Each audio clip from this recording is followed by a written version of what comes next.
You're about to tap into the fan's perspective, where all things entertainment are talked about by the fans who love them the most. Now let's dive in with your host, Chris Laporto.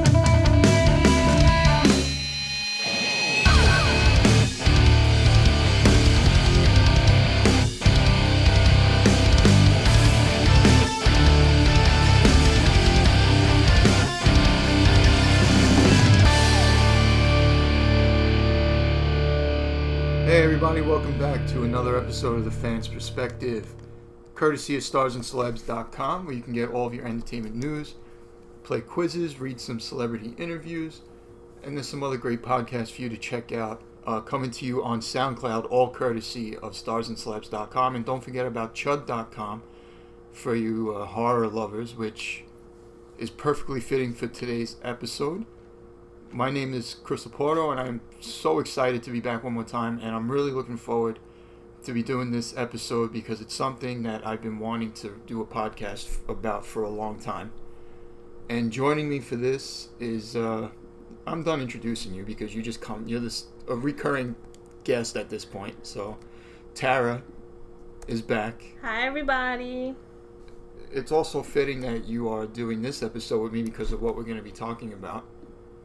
So, as we record, today is Friday, August 2nd, and this past Sunday, which was the 28th, was the 30th anniversary of Friday the 13th, Part 8, Jason Takes Manhattan.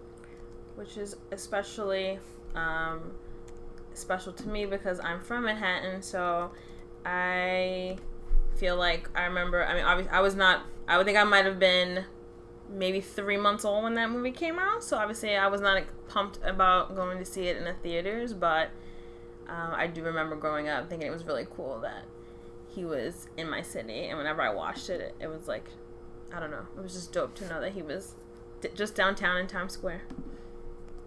Yeah, I was about 4 when this movie came out. I wasn't really introduced to Jason until much later. My mom was a big horror movie fan, and that's where my love of horror movies comes from. But I can't remember the actual first time that I watched Friday the 13th, like any part of them. I think I have much earlier memories of watching Freddy before I watched any Jason movie. I feel like they went like hand in hand. Like, I have 2 older sisters who were probably on their way to being like teenagers when I was born. They were like preteens, so they had their foot in the game a lot earlier than I did, and so I'm pretty sure they kind of forced me to watch all of these things. I do recall them tormenting me with Freddy Krueger for a long time, and I was really, really afraid of Freddy for it. Like, I probably wasn't able to watch Freddy without like having solid nightmares until I was probably 17, 18. But Jason, I feel like I might have seen it on TV for the first time. Like, not on, like, VHS or, like, in the theater. I think the first time I ever saw a Jason movie in theater was Jason X. Really? Yeah. I've only seen one Jason, and that was the remake in the theater, the 2009 remake. And then I guess if you count Freddy vs. Jason, I saw that in the theater, too. Yeah, I but saw that's that, it. too. Which was first? Jason X was before that, right? Jason X was like 90. So before. 5, So it's before. Like, so yeah. So the first one is Jason X for sure. You said 90 what? 95? No, it's not that old. It's not that old. It's like maybe 99, 2098. Maybe 98. But we have something called the internet. Let's check. Yeah. So Friday 13th. Would you say that this 2001? Really? I would never have guessed that. So I was 12. Okay. Ish. Yeah. Would you say that this is our most watched horror movie, like for me and you? Like franchise? Tie between this and Freddy? I feel like we definitely watch Jason more. Yeah, it's because it's such a good, like... It's just so like, hey, we're bored, put something on. Let's put on like Jason. It's like a mindless movie. It's like if you can like clean and have it on. You can like write a paper. You can, be blogging, editing, like doing all types of things, and just have it on. And it's like you just like pick your head up, watch someone get killed, and then go back to doing what you were doing. Does that sound sick? So, 30 years since Part 8, which is just insane to me. And we're going to talk more about Part 8, but we're also going to talk about all of the movies in the Friday franchise because, like I said, it's something that I've always been really excited to be able to talk about, and I don't know when or if we will have the opportunity to do that again. So we're going to rank each movie later on, deep dive into the future as well of Jason and what that may look like. But before we do all that, let's get to our guest questions, even though I don't consider you a guest anymore. We're going to take the favorite Friday movie question out because we are going to give you our rankings for each movie later on. So favorite Jason, favorite actor who played Jason, and favorite, I guess, style Jason, because he did look different for each movie. Right. Well, favorite actor I think is everyone's favorite, Kane Hodder. I mean, when I think of Jason, I think of Kane Hodder, even though obviously he didn't come in until I think Part 7 was his first movie. But he's basically the definitive Jason, and we've met him before and seen him, and yeah, really cool guy. He's really great. Choked the shit out of me, which is what he does when he takes pictures. Which is why I love him even more. He, squeezed Chris's neck within an inch of his life, so it was pretty great to watch. But at least you know what it's like to get killed by Jason, or almost killed by Jason. So yeah, Kane Hodder. And then favorite Jason character would be obviously Jason Lives. Another person that we met, CJ Graham, who played Jason in Part 6 only. I love Jason's outfit. I love his whole his body frame is perfect. He's intimidating and big, but still lean. He's not overly skinny. He's not overly big. He's the perfect height. And it's part of the reason why. Oh, I know you remember when I told him that I loved his utility belt that he had, which was and he told you were crazy. He just laughed because it was funny. Yeah, but I like that outfit. I like the gloves. His skin is pretty gross, but it's very it looks like a marble almost. And it's the Whose first skin? CJ Graham's skin? Not CJ Graham. It was Jason. CJ Graham's Jason's skin. It's very marbly. So I don't know. I like that look the best, even though it's not the coolest, but it's my favorite. 8 is the coolest. My favorite. Sorry, 7. Yeah. So my favorite actor, of course, is Kane Hodder, and for all the reasons that we mentioned, I think he just did it the best. I think he brought more personality to a character that doesn't talk. Yeah.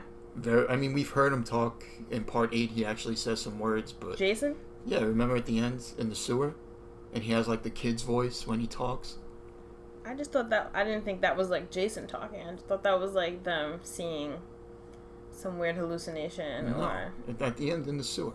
He's just drowning. He's not talking. He's just he's gurgling talking. And choking. He's not. He's talking.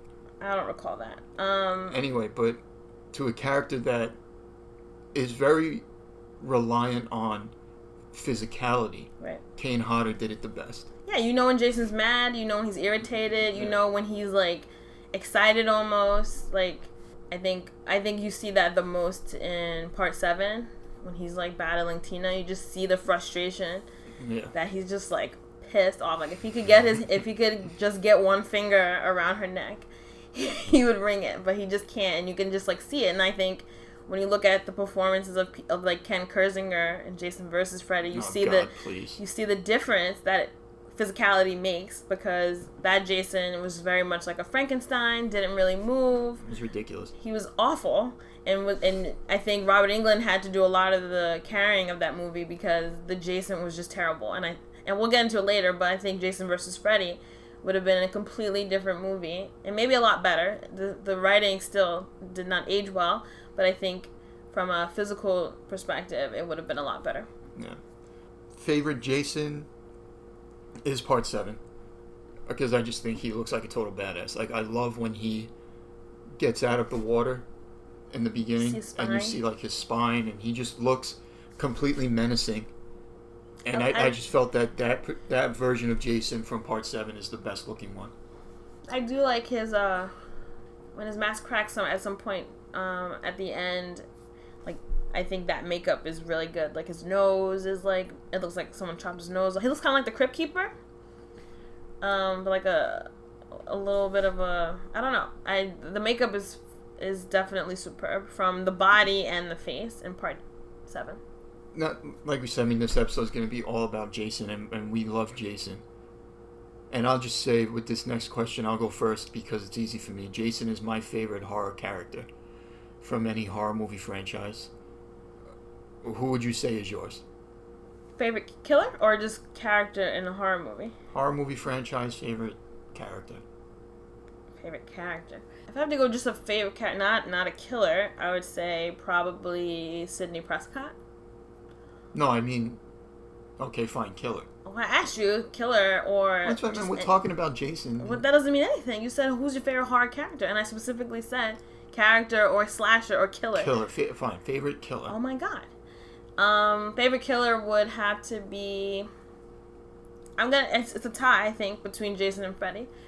And I know I said about 5 minutes ago that Freddy used to terrify me, and I think that's probably why he would be at the top of the list. He's terrifying and can still make me uneasy. Obviously, I'm not like terrified anymore, but like he's definitely a force to be reckoned with. And Jason is just like ruthless, and so I think I like them. Like if we could combine them and make like a super villain, like Freddy's personality and the shit that he says with Jason's like physical strength and like just sheer savageness, they would be amazing.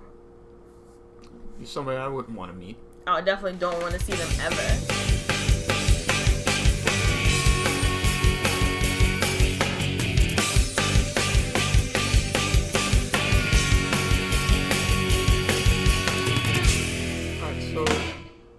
Friday Part 8 came out. It was released on July 28th, 1989. A $5 million budget, made $14 million, has an abysmal 8% Rotten Tomatoes from the critics. No respect. No respect, but no surprise either. I just feel like critics don't really care about horror movies unless it's something like The Exorcist or Hereditary, which is much more modern. Or The Shining, Silence of the Lambs. Yeah, even like The Conjuring was, I think, critically acclaimed.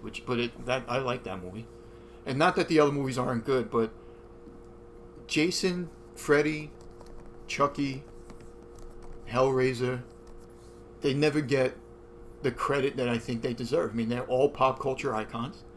Are they great movies? I mean, they're not going to win Academy Awards, but who really gives a shit at the end of the day? I mean, how can something that so many people love be bad? Critics are haters, and as in some vein, I respect them and do care about what critics say. There's also a part of me that's just like, that gives them the finger, because I think majority of them are snobs in some way. And so if it's not a movie that is like, intellectual or, thought-provoking, like they never really appreciate a movie that's, again, like mindless or something that's just fun. Like it has to be like provocative or, based on a real event. Like they don't appreciate anything like just straight up fun or like campy. And those are the movies that the fans end up loving the most. And so there's always this battle between like critics and fans, I think. Very rarely does a film have the same level of accolades from both critics and fans. Those are always just like those weird little isolated movies where everyone kind of universally loves them. And speaking of audience score, it has holds a 27% on Rotten Tomatoes, which, even though Friday the 13th is one of the most loved film franchises, not just horror, but film, Part 8 is not one that is really at the top of anybody's list when it comes to ranking them. I think that it's probably closer to the bottom for a lot of Friday fans. Or in the middle. I mean, we'll give our rankings a little bit later on, but maybe we'll just save it for that and what we actually think and why it's not loved. The Friday franchise is actually the most successful horror movie franchise of all time. Only until last year when the new Halloween movie came out. And now Halloween is number one. But before that, it was Jason. He was the king. Well, it makes sense. He has 45,000 movies. You would hope that collectively he really would... only 12 if you count Freddy vs. Jason. Of course, that's a lot. How many horror movies have even 7 movies? I mean, it's a lot, but that also just doesn't mean that just because there's a lot, it's automatically the most successful. I mean, nobody would have gone to see it if they weren't good or if people didn't want to. But it definitely gives you the leg up. Like if we have a competition right now and I'm like, hey, you're gonna put out 5 movies and I'm putting out 12. I mean, the chances of me outperforming you is like off the bat probably higher. I mean, it just depends on the quality that I'm putting out, but at the same time... Exactly, it's the quality. Your 5 movies can be much better than my 12. And people would rather see those. I have the 12 in that scenario, thank you. Fine, then my 5 movies would be better than your 12. But I'm saying, statistically, the person with 12 movies should probably beat somebody who made 5 movies. It's also one of the most successful franchises ever, period. And that includes franchises like Fast and the Furious, which is, up to 9 now?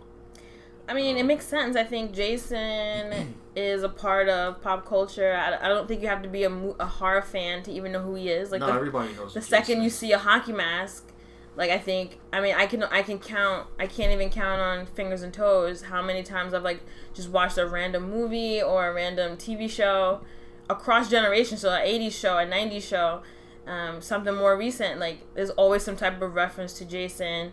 If you see somebody either with a hockey mask or a machete, like, that's like, it's almost synonymous with him. And I think no matter how old you are, like, my mom is in her 60s and she knows who Jason is. Like, she actually was watching a Jason movie by herself, like, without me and my sisters being involved at all. Like, we came in the room and she was legit watching, I think, part 1 or something. So it's like, it transcends. And my nieces and nephews who are, anywhere between the ages of 10 and 18, they love Jason. So that's a 50-year gap where you have people who love and appreciate Jason Voorhees. So I think it makes sense, and he absolutely deserves, or the franchise deserves, to have a spot on that mantle of successful franchises. I think Jason should have a star on the Walk of Fame if he doesn't already. He should. Probably I'm doesn't. being serious. I don't think they have characters on there, do they? It's like real people. Yeah, but maybe Jason would be a good start to that. I know that people would rather want to give the credit to people like Robert Englund. And Robert Englund, his portrayal of Freddy is what helps Freddy be Freddy. But, Freddy Krueger himself is loved, and, anything you do with Freddy Krueger is going to have eyes on it. So I don't see a problem with making stars on the Walk of Fame for characters. So, I'm going to have to do a quick retraction here. There are actually 17 fictional characters that have stars. Okay, so I didn't know that. Mickey Mouse, Snow White, Bugs Bunny has one, Godzilla has one. Love Godzilla. Winnie the Pooh has one, Shrek has one, Tinkerbell, Snoopy has one. There is room for Jason Voorhees, Freddy Krueger, and Michael Myers, I think. I say put them on there. I agree. Absolutely. Let's start that petition. So cast, obviously Kane Hodder is Jason. Jensen Daggett, who played... Rennie, yes. Scott Reeves, and the film debut of Kelly Hu, who looks pretty much the same as she did back in 1989. 30 years ago, she looks exactly the same. If you don't know who Kelly Hu is, watch X-Men 2. She was Lady Deathstrike in that. But, yeah, this was her feature film debut. It's directed by Rob Hedden, who is not really known for much of anything else. The only other movie that I saw that he did was The Condemned, and I only watched that because Stone Cold Steve Austin, that was his first movie, and I'm a huge wrestling fan, so. But as far as alternate casting, Jensen Daggett, and none of these actors, with the exception of Kane Hodder and Kelly Hu, really went on to do anything else. But Jensen Daggett beat out both Pamela Anderson and Elizabeth Berkley for the main role. What would that movie have looked like if either one of them were in it? Wait, who's the first one? Pamela Anderson. Oh my god. Okay, so I'm kind of glad Jensen got it because I think it would have been a disaster. And then Elizabeth Berkley, who we all know as Jessie Spano from Saved by the Bell. I mean, maybe she could have done it. This would have been pre Saved by the Bell. No, Saved by the Bell. Oh yeah, she wasn't on the original one. Oh yeah, so it's like a couple of years before Saved by the Bell. So maybe I think I would have had a hard time seeing her after Saved by the Bell. But I think if she had done it before Saved by the Bell, it would have been fine. Lar Park Lincoln, who starred in Part 7, was supposed to come back for this. Yes, she wanted I think she wanted almost double the salary, and they were like, we don't have that, and she was supposed to do 3 films, I think. She was supposed to be a 7, 8, and 9. As Jason, she was supposed to be made out to be Jason's number one enemy. She was supposed to overthrow Tommy Jarvis, who up until that point was his basic arch nemesis, and she wanted this insane salary, and they were like, we do not have that money, what are you doing? And so she was like, goodbye, and so they had to rewrite it. She also wrote an alternate script herself, in which Tina, her character from Part 7, would be a child psychologist for troubled girls. So she actually, not only did she want more money, but she also wanted her own version of the movie. So I don't know who she thought she was, because she's never done anything since. I was gonna say, was she fucking Elizabeth Taylor before? Not that I know. Before this movie, who does she think she is to be coming in with rewrites and demanding more money? I think that's unfortunate, because I thought that adding that supernatural element to Part 7 was cool. And I would have liked to have seen that continue. I wish they would have just recast it. I don't think anybody would have been up in arms if they had just hired someone else. At that point, we saw 2 different Tommies. So who would really care? 3 different Tommies. Yeah, we saw 3 different Tommies. So I don't think anybody would have batted an eye if we had a different Tina. I mean, she looks like any other actress in Hollywood in the 80s. They could have easily replaced her, and probably people wouldn't even notice. Yes, you're probably right about that. Director Rob Hedden, for this, he wanted to really change the whole setting of the movie, of the franchise. And this is a quote from him. He wanted to, quote, get Jason out of that stupid lake. Which is why we see him on a cruise ship the whole time. The original concept was to have Jason on the boat for the whole movie. They couldn't afford it. They couldn't afford it, right. And then there was an alternate concept to have it take place in a big city for the entire movie as well. And that New York was always the choice, but it would have been heavily... filmed somewhere else. Well, not only filmed somewhere else, but New York itself would have been heavily exploited. He would have gone to the Statue of Liberty. He would have gone to Madison Square Garden. Yeah, he's going to have a big fight at MSG. Yeah, I mean, he would have pretty much every New York landmark, Jason would have showed up there. The reason why they did both the ship and the New York concept was not only the budget, but it was also because Paramount approved both ideas. So they were combined into one. And I'm kind of glad. I know that you always complain about movies from the 80s exploiting New York. Yeah. But, I mean, they really made New York look terrible. New York, when he finally does show up to New York. And the people within it. I mean, they made us look like these people who are just, hard as nails. I hate the scene when they run into the diner. And they're help us, this guy's trying to kill us. And she's like, welcome to New York, honey. And I'm like, seriously? No one in New York would just be like, oh, okay. some crazy dead man is looking to kill you. Oh, and that's an everyday thing here. Everything is graffiti. Everybody's on drugs. Everybody's a criminal. It was just it's not that far-fetched, I guess. I mean, I don't know. Again, I do hear that 80s New York was a little cray, but I just can't imagine that it was as bad as they portrayed it in Jason Takes Manhattan. And if someone wants to write in the comments and tell us if anybody who may be a little older and can tell us what the 80s was like, were like in New York City, please enlighten us. But I just can't imagine everyone was just an asshole. I do find it interesting that Jason is roaming the streets in New York and nobody really seems to notice. First of all, he's dead, so it means he smells bad. He's covered in nasty, slimy gooky water and debris and all types of shit. And he's just, like, hulking and menacing. And, again, he is dead, which means he stinks. And, like, you're trying to tell me no one just pays attention to this guy in a hockey mask? Like, I think I would at least do a double take. People on the subway were just reading their newspaper, minding their business. And this crazy man with, like, shit falling off and maggots in his eyeballs. And no one even cares. Like, come on.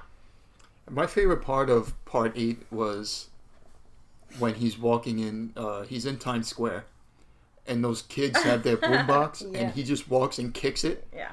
And that is the best part so rude. Of the movie. And then they're like, hey, what's your problem? He turns around and lifts up his mask, and they just run away. But I love when he's just walking, and he kicks it with such authority. Oh, yeah, he's being an asshole. But, like, I think my favorite part about that is not the kick. It's that he just planned to kick it and keep it moving. Like, he did, like, he wasn't even, like, it was just, like, he was not even here for confrontation. And, like, he could have killed those guys. And, like, the fact that he just did it and was just like, I don't have time for you, like, look at my face, go away. I think that makes it even funnier. Like, the gall that he had to do it with no care in the world, obviously. And then he did, and then even after, because the guy pulled a knife on him. They were like, hey, sucker. And they were, like, getting ready to, like, stab his ass, and he still didn't care. I also love when you mentioned the diner scene. I love when he walks in and the cook from behind the counter comes around and tries to confront him, and Jason just grabs him and tosses him. Mind you, this guy is Ken Kersinger, who ends up playing Jason in Jason vs. Freddy, who is like almost 7 feet tall. Yeah, he's huge. He's taller than 300 plus pounds guy, and he just tosses his ass like a salad. It was fantastic. Tosses his ass like a salad, Tara. Oh my God. I wasn't even like thinking. You're a sick person to put that together. Now what about let's talk about my other favorite part. The one that you like to tease me about, which is the opening scene. Oh, boy. For part 8. Here we go. Here's Chris's nonsense. So here's a quick little rundown of the scene. We see a boat on Crystal Lake. The whole setting is weird. Like, they're on Crystal Lake, and then they're on this cruise ship, and then, like, I don't understand. They're not on a cruise ship. They're on, like, a private boat. Yeah, but where? On Crystal Lake. It's the same place where Jason dies in 7. It's like they're on the lake. They're just docked. That's the opening scene. But then all of a sudden, that boat is... It's not the same. It's not the same boat. I know that. So what's the question? The whole setting of the movie is just kind of weird. Like, it doesn't really transition very well. But... boyfriend and girlfriend on the boat. Jason comes out of the water because he's revived by electricity. You know, the chain breaks that was around his neck, and he climbs up on the boat. And obviously, he's stalking them as they're in their bedroom on the boat. He didn't have a chain, did he? Well, remember in part 6, they chained him. They put the chain around his neck. But this is part 8. So what happens in part 7? Oh, part 7. Tina's dad comes and brings him down. Right. You're right. Yeah. So. But anyways, Jason's walking into the room, and this boy and girl are staring at him. The girl just jumps out the window and leaves. Please, Chris. First of all, that's not even what happens. That's exactly what happens. They're like necking, making out. They are doing that. And Jason comes in. The girlfriend, I think the boyfriend is like necking her, so his back is to Jason. She sees him first. Jason comes and like points this like spear gun at them. And she, like, taps her boyfriend, like, oh, my God, like, turn around. Jason shoots the gun, misses both of them. He hits the wall. The boyfriend completely freezes. Both of them freeze, to be fair. But the boyfriend does not move. And you can tell that he's, like, not going to move. And so the girlfriend sees the window open, and she crawls out. The boyfriend had every opportunity to crawl out behind her. But all I'm saying... like, what was she supposed to do? Sit there with him? No, but she didn't even say... come on, let's go. Chris, do you really think that if Jason were to walk in this room right now, that I need you to tell me to let's go? I know you wouldn't say it to me. Well, why do I have to? You would be the first one out of here. But we should both be responsible adults and smart enough to get the fuck out of here. I don't need you to tell me, hey, Tara, let's go, when some crazy person from the water is pointing a spear gun at me. He sat there, and then he continued to sit there, and he died. But she didn't even look back. She didn't think twice about him, nothing. Because he's supposed to be right next to her. They should have been fighting. They actually should have died in the window because both of them were trying to get through this little ass window at the same time. That's how they should have died. Honestly, they should have been fighting out the window and Jason just watched them kill each other, trying to get the hell out, because that's what you're supposed to do. So I'm not going to let you slander this girl. No, I'm going to slander her. And continue to call her a bad girlfriend. I'm going to slander her. Because she left the boyfriend that did not want to run. If it were me and I got out that window, I would have turned back to you and said, Tara, come on. But you wouldn't have to, because I would have been out before you even got out. Anyway. Well, yeah, that's true. You would have climbed over me to get out. Oh my god! But I would have helped you. It's not. I wouldn't leave you, but I mean, you don't have to tell me to move. What about the whole cruise ship setting itself? Like actually taking Jason out of Crystal Lake and putting him somewhere else. Is it a nice change of pace? Does it kind of kill it? I think. Because I don't think a lot of people like it. I think I would have welcomed them. I would have welcomed change and like seeing, because at this point, obviously, there's 7 movies before this, or 6 with him. We've seen kind of the same old. So I welcomed him being out of Camp Crystal Lake. The boat setting I didn't love. One, I feel like it didn't make a ton of sense that it was a senior class, but there seemed to be about 12 people on the boat. Like, I don't know what kind of senior class has 12 people. Unless it's like some gathering of homeschool kids. It didn't really make a ton of sense. And I just also don't believe that bodies would start piling up on a boat and no one would notice. Like, I think he was able to maneuver around a boat a little too smoothly. And no one saw him. And that just doesn't make sense to me. So I think it, like, setting-wise, I appreciated seeing him out of Camp Crystal Lake, but the boat setting didn't really make a ton of sense to me. Like, I just don't believe that a big hulking crazy person killing students would have been able to maneuver around the boat like that without being seen for so long. And side note, Camp Crystal Lake is not that far from us where we are in Jersey. And we'll never be there, so I don't know why you're boring. Like talking about it. We're not going there. Or you can. Fine. Goodbye. Yeah, I don't know. I guess I have mixed feelings about it.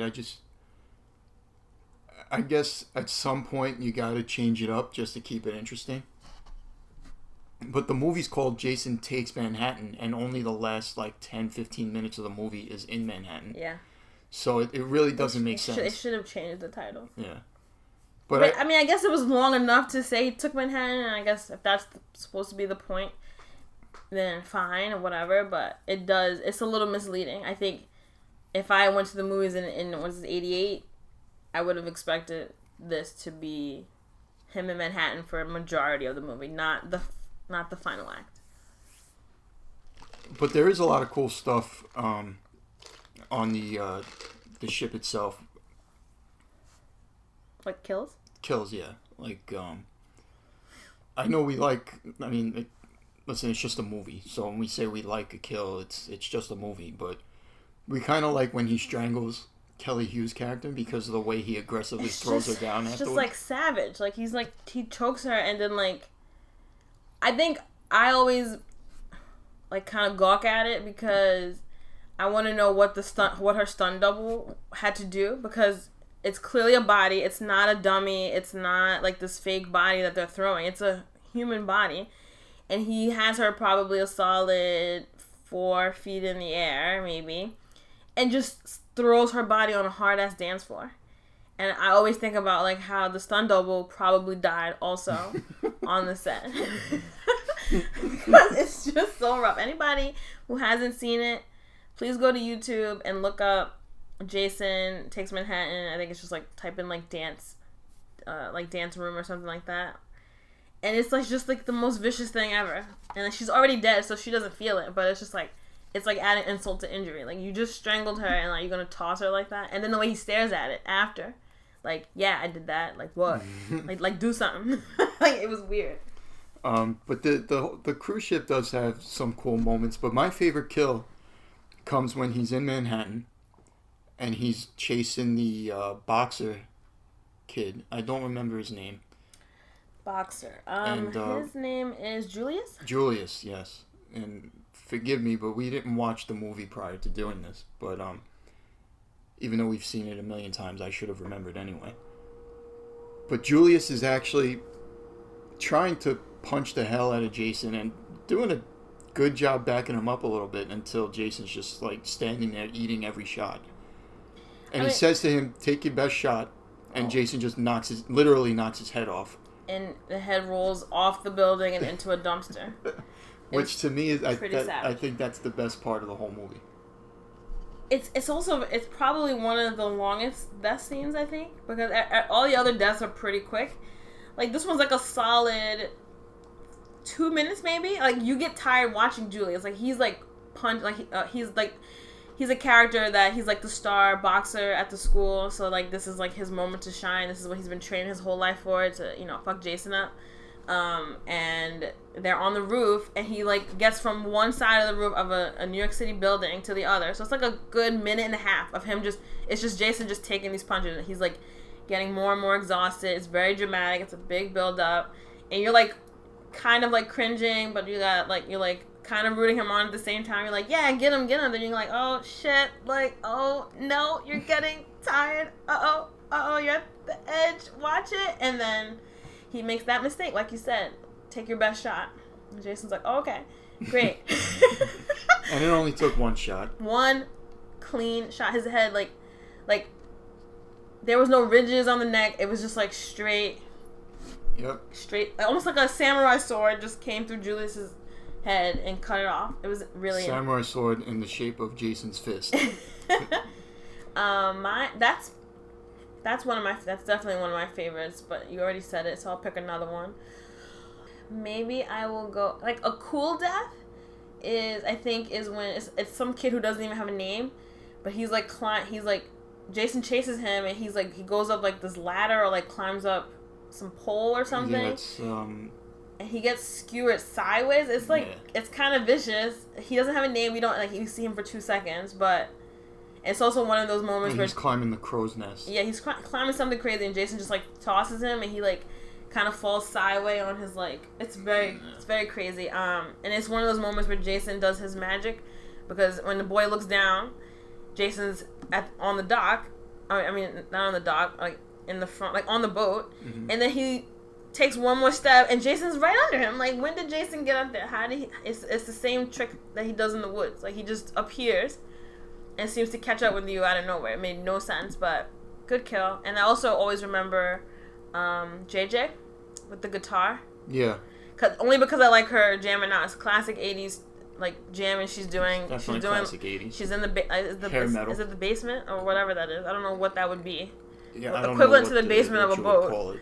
She goes down there because there's like great acoustics. She's like this rocker chick. She goes down there by herself, which was the first mistake. Well, actually, no. She goes with the guy with the camera, right? And I don't know why he leaves her. I think she tells him to meet her down there. Yeah, so she goes down there to start jamming out. And it's like a good, 45 seconds of her playing this cool little jam on the guitar. And then Jason just takes it from her and like whacks her. It's like one of those pointy-edged guitars. Mm-hmm. And he like whacks her in the head. She has a huge hole in the top of her head. It's kind of gross. And speaking of favorite kills, overall, every Jason movie, the whole franchise, what's your favorite kill?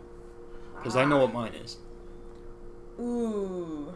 All-time favorite Jason kill. I have like different answers because I have like favorite like scenes leading up to the kill. I have like favorite actual kill. So favorite actual kill, I would say, is Megan's dad in part 6 when he literally like folds him backwards. It's so disgusting and disturbing to watch. I thought that was pretty cool. Another favorite one is also from part 6, where he I forgot her name. He sticks her face. He's like in an RV, and he grabs the girlfriend into the bathroom, and he like pushes her face through. Nikki? Yes, Nikki pushes her face through the mirror. You can tell he just like crushes her face. It's disgusting. And then favorite scene leading up to a kill is from part 5, Ooh Baby, in Demon, who is Reggie the Reckless's brother. him and his girlfriend do this ridiculous duet of ooh baby, for like 5 minutes. It's the stupidest song with no lyrics, with no real lyrics. And while he's in the porta potty. Yeah, mind you, he's like on the toilet. So it's just like a funny scene. I always sing that song to Chris or to whomever will listen randomly when I want to. That was a lot of favorites, but I mean, there's a lot of good ones to choose from, but my favorite kill, which I think is probably favorite of a lot of people, is from part 7, when he finds the couple in the tent and he traps the girl within the tent and just sleep. No, it's the tent. It's not a sleeping bag. Sleeping bag. She is in a sleeping bag. She's in a sleeping bag in the tent. He drags her out. And he drags her out and smashes her up against the tree. Savage. He only does it once, but the original scene he did it multiple times. But they felt that it was too violent. Too violent, yeah. So they cut it down to just once. Soft. But that's MPA, always been my favorite. You suck. Yeah. Get over it. It's just a movie. But there has to be more. I feel like there's others. I think the Jason X, when he freezes the girl's head and then smashes it, and it's the same as like the Kelly Hugh thing. He like throws the body real like hard and viciously after he's like eviscerated her face. It also has my favorite funniest kill scene. Funny? Was when they in Jason X, because it takes place in the future and in space. And they use that, like, kind of virtual reality thing to make him, like, look like he's in Crystal Lake, and there's the two girls. Again. And he's beating one girl with the other one. And she's going, ooh, they go, ooh, we love premarital sex. That's my favorite. That's just... I remember the first time I saw that, I actually cracked up laughing. I like the sounds they're making when he's beating them, because they're not, like, screaming. They're just going, ooh, okay, ooh. It's very weird. There's so many good Jason kills. I feel like there should be a countdown just for favorite Jason, a whole episode dedicated to Jason kills, ranking all of those, because there's like 125 of them. Yeah, there's a lot, like and I think it's like 100. I think it's actually might be like 130 plus. Yeah, well, he's definitely got the most out of any horror movie character. All right, so we're gonna take just a quick break here, and when we come back, we're going to have a little fun ranking all the Jason movies. But before that, we have our question for you. Who is your favorite Jason and why? We already said mine is part 7 and Kane Hodder. Tara's is Kane Hodder, but she likes Jason from part 6. Who's yours? And you can answer that question at the Fans Perspective homepage at starsandcelebs.com. You can answer it in the comments on SoundCloud, where you're listening to this episode, and also on YouTube, where you can also listen to the Fans Perspective. And yeah, don't forget to do that, and don't forget we have our Instagram page, Fans Perspective Pod, and please find us on there and let me know there. Like, start a conversation with me on who your favorite Jason is and why, and let me know what your favorite kill is too. And while you're doing that, we'll be back in a second.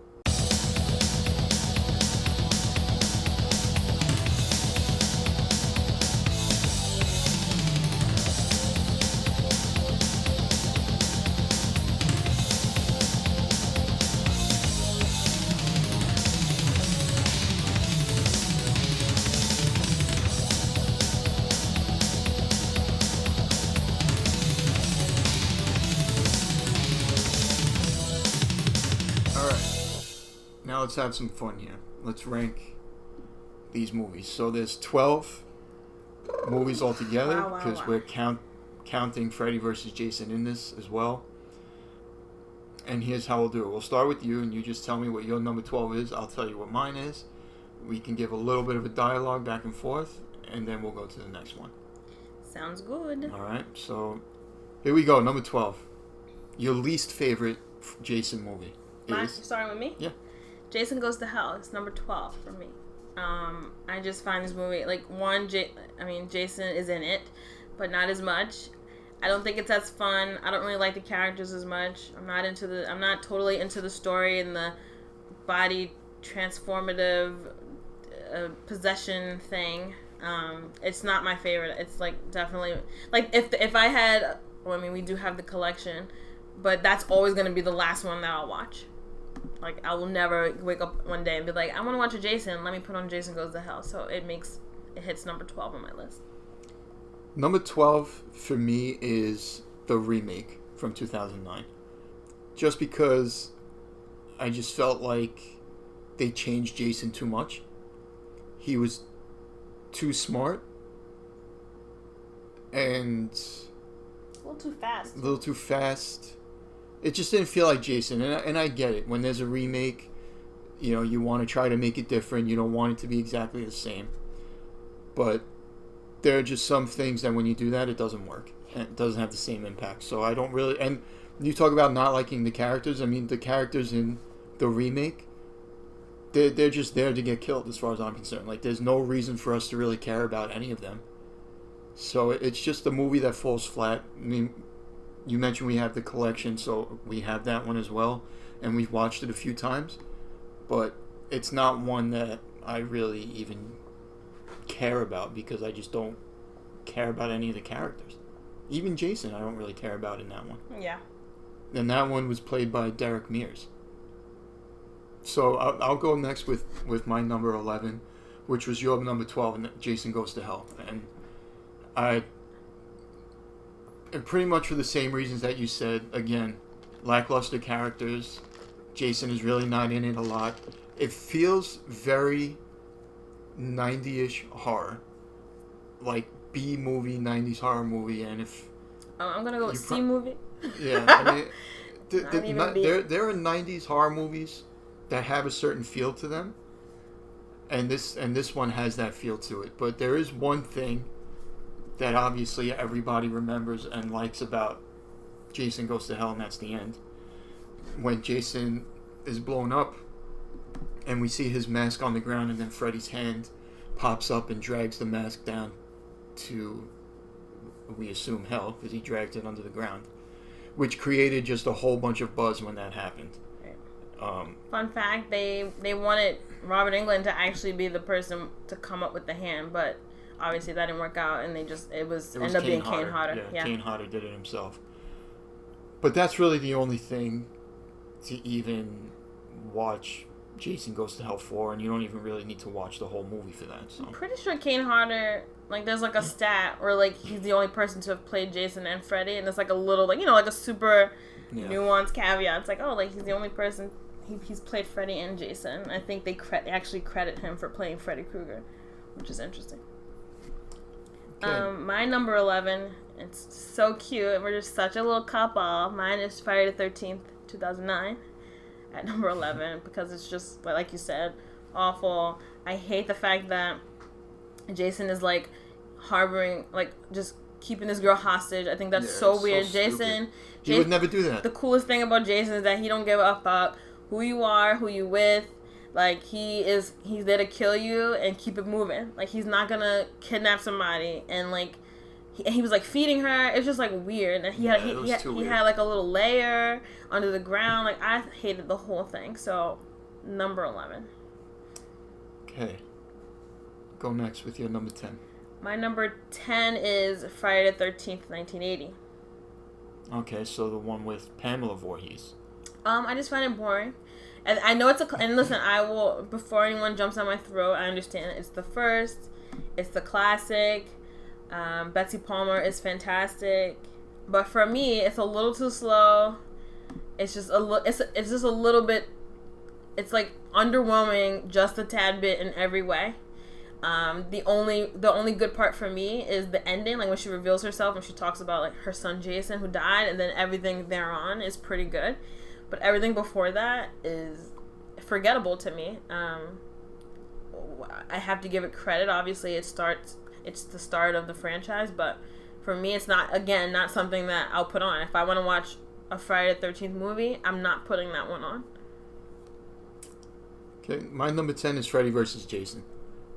When this movie came out, 2003, there was so much hype and so much buzz and so much excitement because we were finally getting a movie that was teased with Jason Goes to Hell, which came out in, 91? No. little later than that. You know, but... And I remember when we went to see it, not me and you, and this is way before we met, but me and my friends went to see it. 93. And we were like in the theater watching it, and people are cheering, and when it was over, we were like, oh, that was awesome, finally, it was good. And then the more you watch it, the more you realize how awful this movie actually is.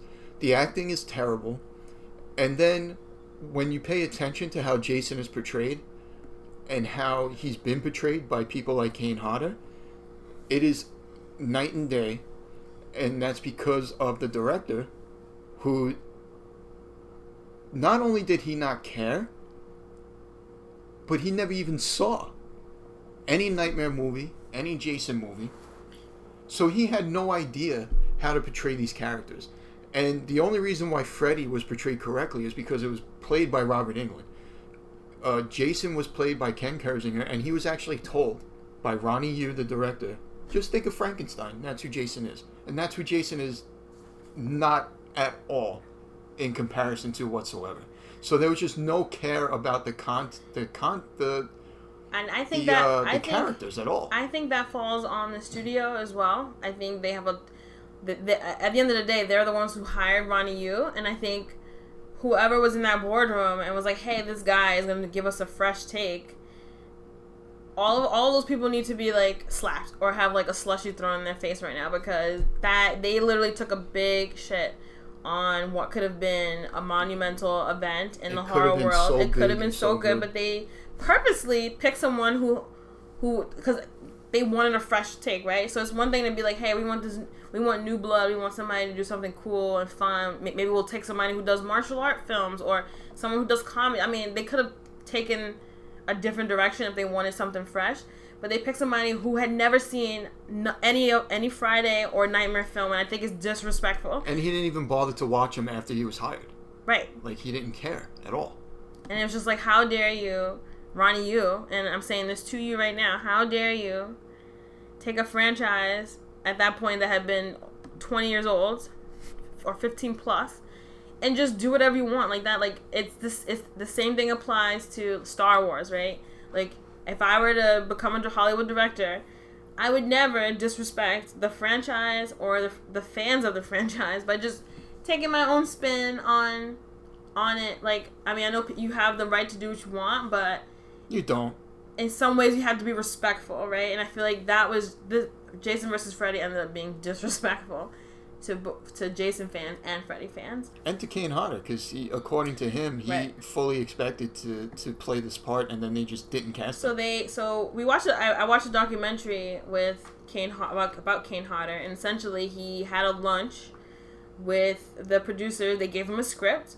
And so in his eyes, like, you know, you brought me to lunch, you're giving me the script, you're telling me, and we got the green light. He was fully expecting to be Jason in the movies. He was really close with Robert Englund, so he was like on board. And as far as Robert Englund was concerned, who was also featured in this documentary, he was like, hey, he's like when I got my script and we started going to, like, you know, having meetings, Kane Hodder was gonna be Jason. And then he said one day, Ken Kersinger just comes in, and Kane Hodder said that they just stopped hearing from them, and they just like dropped him for no reason.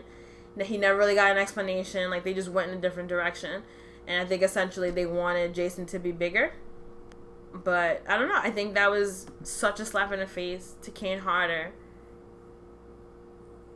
because of what he had brought to the franchise. And also just like, how dare you have a meeting with me, give me the script, tell me, like, show up on Monday, and I come on Monday and my pass don't work. Like, that's it. Like, that's what it seems like happened. Like, got invited to it, got told about it, and then they just disappeared. Like, just flaked. Yeah. It sucks. My 9 Go ahead. Is Jason X. Okay. Jason X, I remember, I mentioned earlier, this is the first one I saw in theaters. I enjoyed it. I remember leaving and being like, oh, that was fun. But there was just something, like, not Jason-y about it, I guess. Very similar to how people feel about Jason Takes Manhattan. Like, I just feel like something was missing. I didn't like Uber Jason. I don't know. It has like okay characters. Rowan's okay. It takes place in the future, and like that's always fun in some capacity. I liked KM. I think her name was the robot. That was like a cool thing for me. But for the most part, it's pretty forgettable. I can't really say. Like there's a couple of one-liners from what's the thing, Grotsky and Janessa that Janessa was pretty funny. But for the most part, it's not really a Jason movie. It takes place in space, and so I just don't feel like he belongs there. My number 9 is part 5, The New Beginning. And for one simple reason, it's just not Jason at all. It's a copycat killer, a guy in a Jason like mask and outfit, and it's got a lot of fun parts to it. And we do watch it a lot because of the other characters in the movie. But as far as like Jason himself, it's not Jason.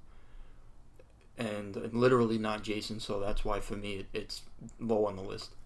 Makes sense. Number 8 for me is actually Jason X. And yeah, it takes place in space, and I mean, eventually every horror franchise goes to space. But I think that there are some things that are fun about it.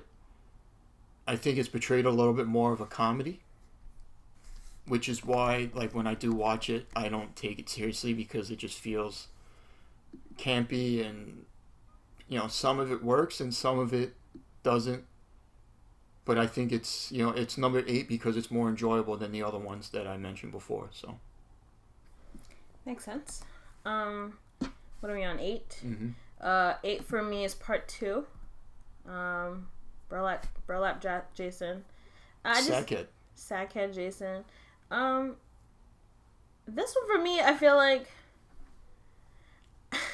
I mean, it's pre-Hockey Mask, so it can't go too high, because obviously the Hockey Mask is iconic, so I can't really be in love with this one, but this one is just okay to me. Like, it's not, at this point, it's like in the middle of the list, almost, and I don't love it or hate it, it's just there. I'll watch it. I think the final girl is Ginny in this one. What's her name? Ginny.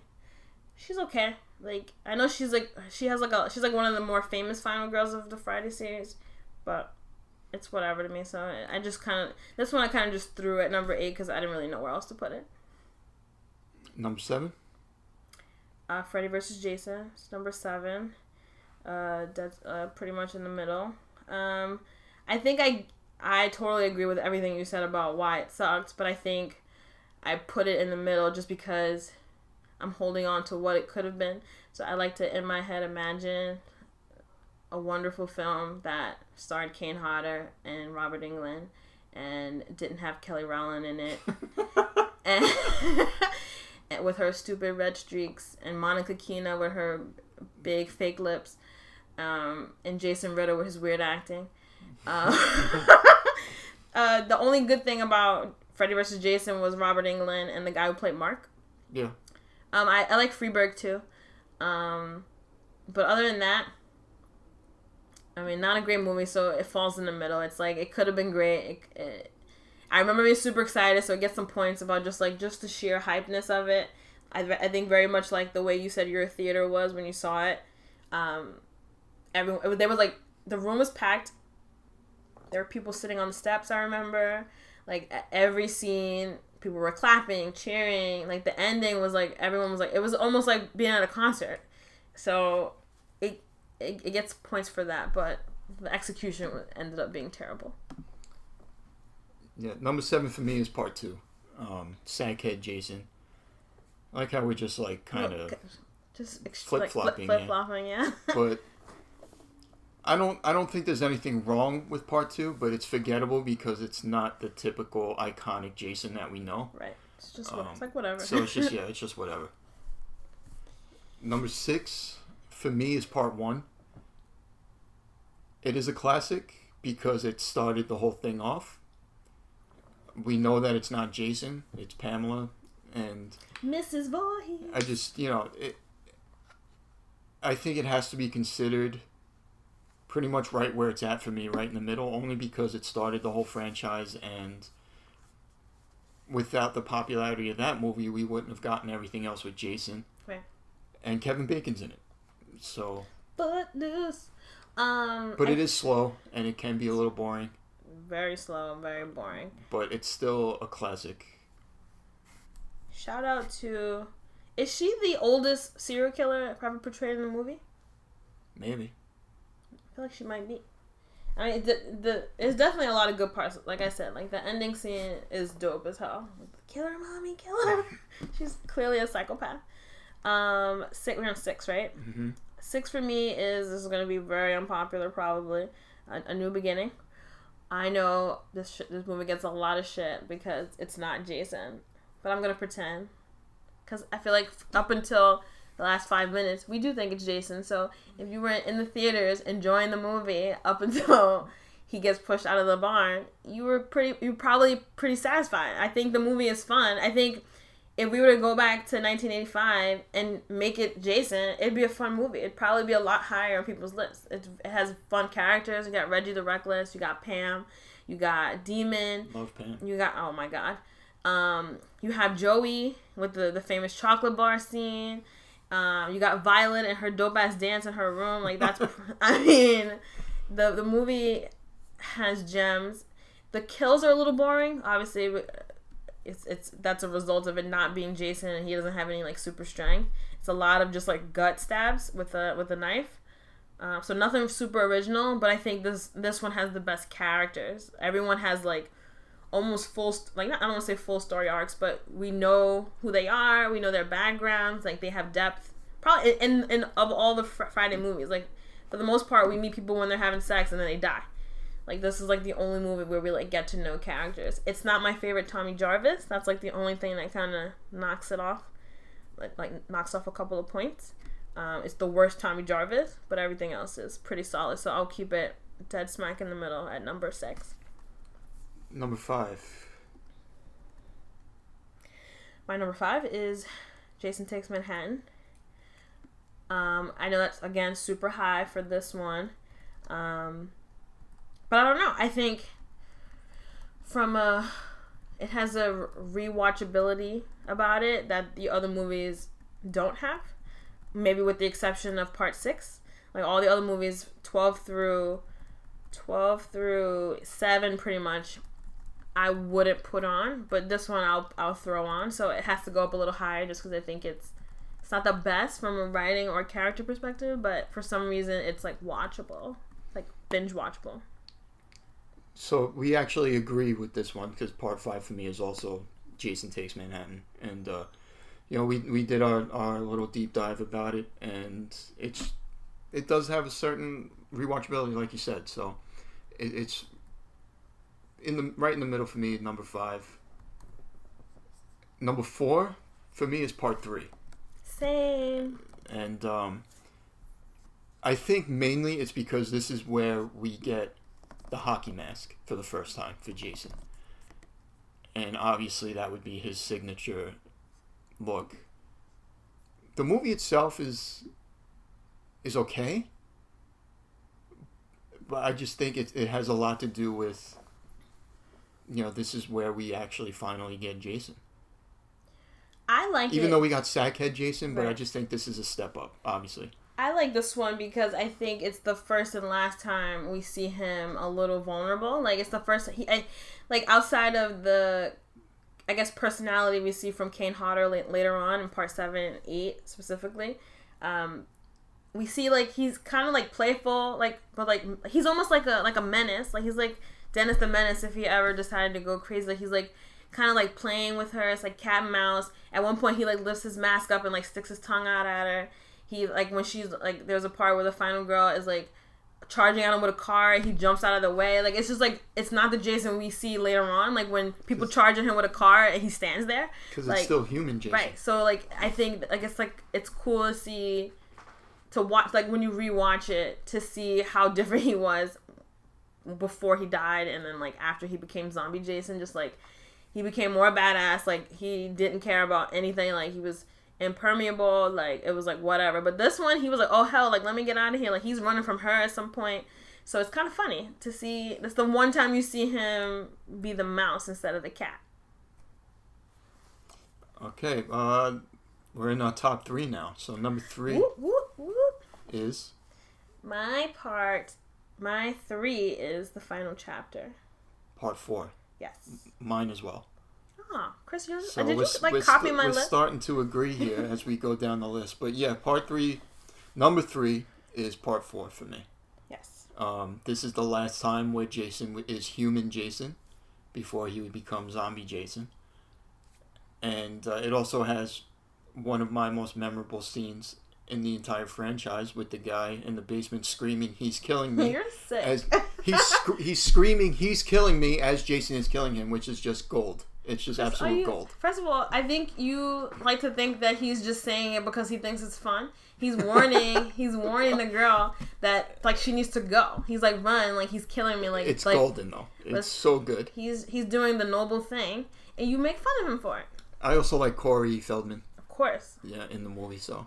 Classic 80s Corey Feldman. Yep. Killing it. You got the famous die. Yeah, and you got Crispin Glover in his Dead Fuck dance. Oh my god, yes. Hey, Tad, why is the corkscrew? Where's the corkscrew? But Part 4 is definitely one of the best ones in the whole franchise. Fun. So, number 2. Let's see if we agree on that. Like I think we're going to agree probably from now on. Number 2 is Part 7. Yep. I love Part 7. And I love the way Jason looks here, as I said earlier. I really do like the whole Jason versus Tina. That Tina's like got telepathic abilities. She was based on Carrie. Based on Carrie, and it's the first time that they introduce another supernatural element other than Jason as like his enemy and somebody for him to actually fight, which I think is a good change of pace other than just watching Jason just kill everybody. Slaughter everybody, right. But I love Part 7. Part 7 is definitely...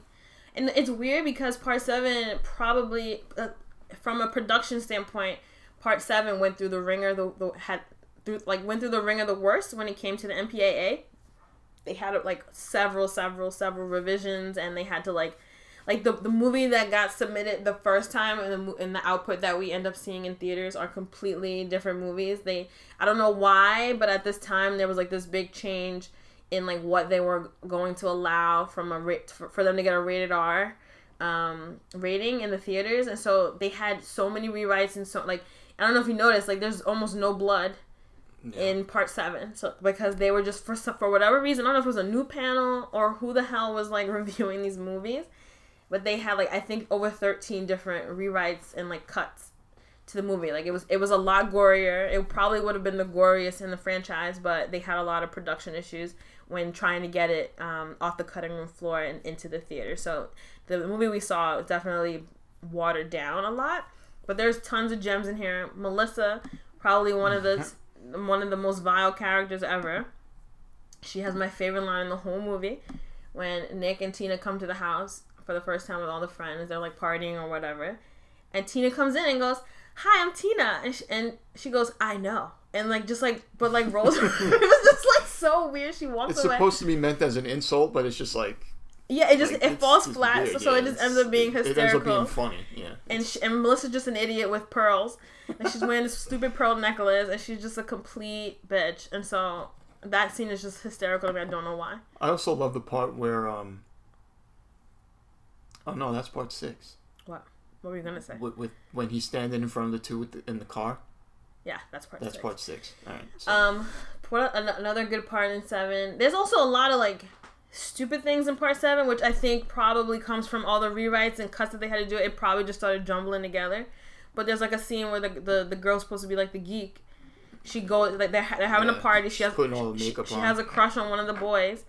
And she's like, so she gets fed up because she thinks she's another couple like making out. She's like, I'm gonna make myself look pretty. I'm gonna put on a slutty outfit, come back downstairs. She goes upstairs, puts on makeup, a new outfit, heels, and then goes outside. Yeah, it's very strange. Into the shed, and it made no sense. It was like you're at a house party, you went to get pretty for this boy, but then you go outside. It made zero sense. She gets killed. Obviously, it was literally just for her to go outside and get killed, but they didn't do a good job of the filler and how she got outside. Yeah, it really makes no sense. It's so stupid. I mean, you can easily spot while you're watching it that there was stuff taken out of that part. So yeah, absolutely. And then and I think we mentioned it earlier. All of the parts with Kane Hodder performing, like all the physicality of it, like it's like you see him very angry because at some point, like the last third of the movie is basically Tina beating Jason up. Mm-hmm. She's like using her powers to like strangle him, electrocute him, trip him up. She's hitting him with light bulbs. She threw him down the stairs. She dropped the house on him. Like she did so much to him, and he was just getting. He was like enraged. Like never. Like he was frustrated. He's never had to like fight this hard to kill somebody, and he just can't get his hands on her, and you can see it. It's so funny. All right. Well, last but not least, number one. CJ is Jason Lives Part 6. Yay! It's definitely the best. It's also the most well received, like the highest rated as far as critics go out of the whole franchise. Probably as far as fans too. I think everybody just thinks that Jason Lives is the best one. It's the first time where it's zombie Jason, which just created. It added more to his legend. And I think it probably wasn't until Part 6 where Jason became a really true pop culture icon because of the whole zombie aspect of him. And we get your favorite version of Tommy Jarvis. And yes, Tom Matthews. Yeah, just Jason Lives is out of all the movies, is the most complete movie. Story-wise, it's actually a story. Like all the other ones, like it's just... Hey guys, you want to go to a camp for the weekend? Just dumb shit happening. Like it's actual, like there's good pacing. There's an actual story. There's actual characters. It's the first time we actually see kids at the camp. Like it's an active camp. Like it has it has Court. It has Court, who tells a great story about what Indians do with buffaloes. He's the best camp counselor of all time. It has some of the great kills.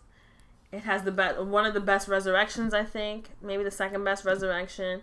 I think, yes, Megan is a great final girl. I think the showdown with Jason is great. Like, it's all around fantastic for a Friday film. And that's our list of the top 12, or not the top 12, but 1 through 12. And Jason Lives is our favorite one. Yeah, don't forget to be part of the conversation. Find us at Fans Perspective Pod on Instagram. Tell us your ranking. What's your favorite one?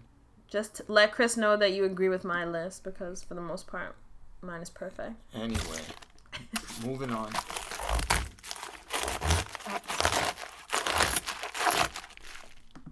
All right, so let's wrap it up here real quick about the future of the franchise. We know that there's been a lot of legal woes going on, which had a lot to do with the copyrights and who gets the rights, because apparently the original producer, Sean Cunningham, there was somebody else who created Jason and has been fighting for the copyrights to the whole franchise.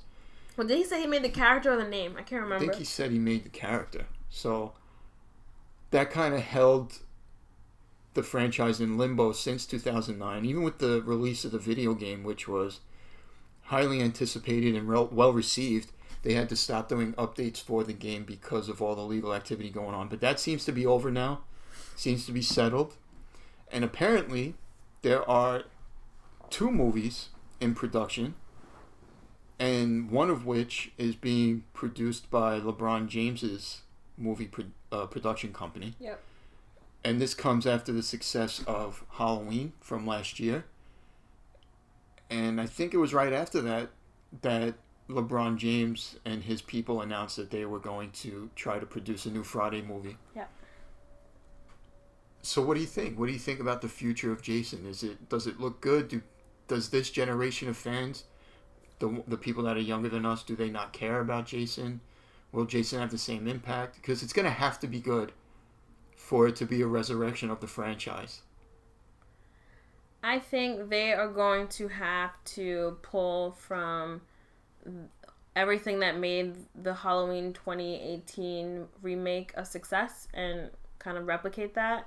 And I think because Friday the 13th minus maybe Corey Feldman, but outside Halloween has Jamie Lee Curtis, so they have this like core star power that they can kind of surround. So I think Halloween 2018 wouldn't have done as well if they didn't have Jamie Lee Curtis and Laurie Strode as a focal point. I think Friday the 13th should probably do something similar, like go back to what we know, which is probably Tommy Jarvis. Corey Feldman can take a break from his musical career and his booming musical career and come back and return. I think that would be kind of from the star power or like just the notoriety or the familiarity that they'll need to get the old fans in. Like I think they'll get buy-in that way, and then the movie just needs to be cool to get new people and new fans excited about it. So I think they need to do that formula, like bring in the core base with something that we know and understand, and then do something fun with for the new people. And so I think LeBron James Company, I didn't realize that LeBron James worked on a show that I did like on Starz called Survivor's Remorse. That was a show that he produced. It was really good. So I kind of have faith in his production company that they could put out something pretty good. And I don't know, LeBron's dope and LeBron's cool. I think he knows. Which sounds crazy because he's a basketball player and it's probably, you would think it'd be out of his realm, but I actually have a little faith that he might do this series justice. I think that, and there's always a chance, and I tend to be a little critical with remakes, Well, they mostly suck. Right, but I think there's going to be one thing that's really going to make a new Friday movie good, and that's how Jason is portrayed. And I think that if you're not going to want to bring back someone like Kane Hodder, because Kane is obviously older now. But I think he still does. He probably can still do it, because he did Hatchet, or yeah. Victor Crowley, as I've seen it. That's like an alternate title for it. But if the production company, when they finally get this rolling, decide, hey, we want to go a little bit younger than Kane Hodder, I think you have to bring on Kane as a consultant and try to coach a new actor how to play Jason the right way. Because if Jason falls flat like he did in Freddy vs. Jason, or the remake, it's just not going to work. So that's what it's going to be very reliant on, in my opinion. So those are Tara and Chris's 3 special ingredients to a successful Friday the 13th reboot. Corey Feldman back as Tommy Jarvis. Kane Hodder either as Jason or consulting whoever the new actor is. And then what was the third thing? That was it for me. Just making it cool and fun. Like giving us we have to have something fresh. Like if we bring back Tommy, we have to have something fresh. So like just mixing new and old, and then the Jason has to be right. He has to have physicality. He has to be big, because physicality again is what for me sunk Nightmare on Elm Street remake. I thought Jackie Earle Haley was 2 feet tall and was just like Robert Englund. Like when you think of Freddy, you don't think necessarily big guy, but Robert Englund's like 6'2", so he's not necessarily this like small little guy. Jackie Earle Haley was like a little schoolboy chasing these kids. It looked ridiculous, and the makeup was awful.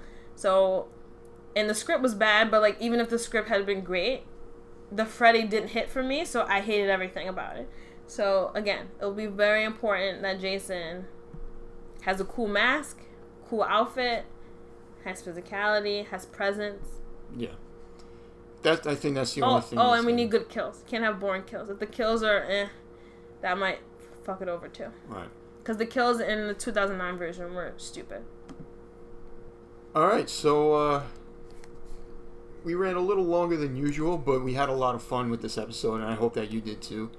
Finally got to talk about our favorite franchise of all time. I know it's mine.